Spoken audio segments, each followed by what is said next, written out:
Hello friends, स्वागत है आपका आपके अपने लीगल चैनल सोच पर प्रहार में। मैं हूं एडवोकेट सनी शर्मा और दोस्तों आप लोगों के लिए मैं एक माननीय सुप्रीम कोर्ट का बहुत ही इंपॉर्टेंट जजमेंट लेकर के आया हूं। दोस्तों बहुत सारी चीजें ऐसी होती हैं जो आपको पता होता है कि आपके ऊपर क्रूरटी हो रही है, लेकिन आपके मन में यह सवाल आता है कि क्या इसके बेस पे मैं डाइवोर्स में जा सकता हूं, क्या इसके बेस पे मुझे रिलीफ मिल सकता है। तो इस प्रकार के जजमेंट बहुत ही लाभदायक आप लोगों के लिए सिद्ध हो सकते हैं, जिसमें आपको पता चलता है कि कोर्ट सारी चीजों को कैसे ऑब्जर्व करती है।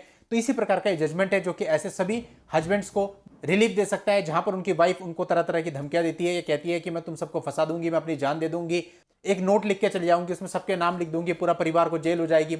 ऐसे बहुत सारे लोग हैं जो इस प्रकार की धमकियों से प्रताड़ित हैं। और कई बार ऐसा भी होता है कि जो वाइफ होती है वो किसी प्रकार के मेंटल डिसऑर्डर से पीड़ित होती है और उसका व्यवहार थोड़ा सा एबनॉर्मल होता है और उसकी वजह से भी हस्बैंड और उसके परिवार को बहुत सारी प्रॉब्लम्स को फेस करना पड़ता है। तो दोस्तों बहुत इंपॉर्टेंट जजमेंट ये है, आखिर तक वीडियो में बने रहिएगा। और यदि आपने अभी तक भी चैनल को सब्सक्राइब नहीं किया है तो चैनल को सब्सक्राइब करके नोटिफिकेशन बेल पर जरूर क्लिक कर लें, क्योंकि इस चैनल पर इस प्रकार की लीगल जानकारियां मैं आपके लिए लेकर के आता रहता हूं। दोस्तों इस मामले में वर्ष 2000 में कपल की शादी हुई और वो शादी के बाद हस्बैंड के पेरेंटल होम में रहने लगे। इसके कुछ समय के बाद वो रेंटल एकोमोडेशन में रहने लगे। एक पुत्री का जन्म 11/7/2001 को हुआ। हस्बैंड का कहना था कि उसकी वाइफ शादी के कुछ समय के बाद ही एबनॉर्मल व्यवहार करने लगी थी, बहुत एग्रेसिव हो जाती थी और धमकी देती थी कि वो अपनी जान दे देगी और हस्बैंड और उसकी पूरी फैमिली का नाम नोट में लिखवा करके सबको फंसा देगी, सबको जेल पहुंचा देगी। और एक बार एक घटना थी कि वो छत पर चढ़कर उसने नीचे कूदने की भी कोशिश की, लेकिन जो हस्बैंड था उसने समय पर पहुंचकर उसकी जान बचा ली। साथ ही हस्बैंड ने बताया कि वो एक्यूट मेंटल डिसऑर्डर और सिजोफ्रेनिया की भी शिकार थी और हस्बैंड और उसकी फैमिली मेंबर्स की इंसल्ट करती थी। एक बार उसने अपने हस्बैंड को सीढ़ियों से धक्का दे दिया था, जिसके कारण उसका हस्बैंड नीचे गिर गया था और उसके राइट फोरआर्म में फ्रैक्चर हो गया था। और इसके बाद हस्बैंड ने इस घटना को उल्लिखित करते हुए अपनी मदर इन लॉ और एसएसपी साहब को भी एक लेटर भेजा था।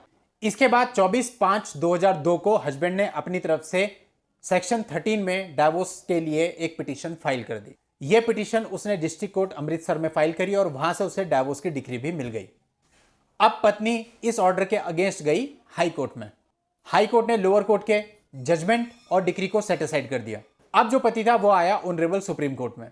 अब माननीय सुप्रीम कोर्ट, जैसा आपको पता है कि चीजों को काफी बारीकी से देखता है, तो यहां पर देखा गया कि जो वाइफ के साथ प्रॉब्लम्स थी उनको लेकर कई सारे डॉक्टर्स को एग्जामिन कराया गया है और उन्होंने कहा है कि जब वो डिस्चार्ज भी हो गई थी तब भी वो पूरी तरह से सही नहीं थी और उन सबकी स्टेटमेंट रिकॉर्ड में आई है जो कि हस्बैंड के फेवर में है। और कई सारी घटनाएं थी जिन्हें देखकर भी ऐसा प्रतीत होता था, जैसे कि उसने बताया था कि वो चलते हुए व्हीकल में ब्रेक मार देती थी, अनजान लोगों को घर में बुलाकर उनको चाय ऑफर करती थी, कई बार वो बच्चों की तरह चिल्लाती थी और एक बार उसने वॉशरमैन को बुलाकर बिना किसी कारण के उसे 200 रुपए दे दिए और जब उसने थैंक यू बोला तो फटाफट उसने वो 200 रुपए वापस छीन लिया और बिना किसी कारण के ही उसको एक थप्पड़ मार दिया। इसके अलावा वो अब्यूसिंग लैंग्वेज यूज करती थी और इंसल्ट करती थी। तो इन सब वजहों से माननीय सुप्रीम कोर्ट ने इस अपील को अलाउ कर दिया और एक बहुत ही बैलेंस्ड जजमेंट दिया। डाइवोर्स पिटीशन एक्सेप्ट कर ली गई, डाइवोर्स की डिक्री हस्बैंड के फेवर में पारित कर दी गई और मैरिज को डिसॉल्व कर दिया गया।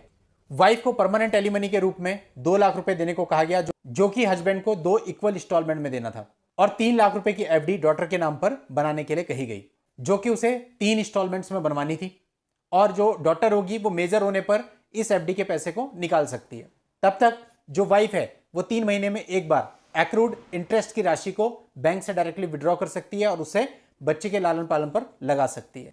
तो काफी समझ के बहुत ही बैलेंस जजमेंट माननीय सुप्रीम कोर्ट ने दिया और हस्बैंड को राहत मिली, वो इस चीज से बाहर आ गया। तो दोस्तों बहुत ही इंपॉर्टेंट जजमेंट है और इस जजमेंट का लिंक आपको इस वीडियो के नीचे डिस्क्रिप्शन में मिल जाएगा, वहां जाके आप पूरे जजमेंट को पढ़ सकते हैं, कॉपी और डाउनलोड कर सकते हैं। आज की इस वीडियो में इतना ही। नेक्स्ट वीडियो में नई लीगल जानकारी के साथ मैं आपसे फिर मिलता हूं, तब तक के लिए goodbye and thank you for watching. Take care.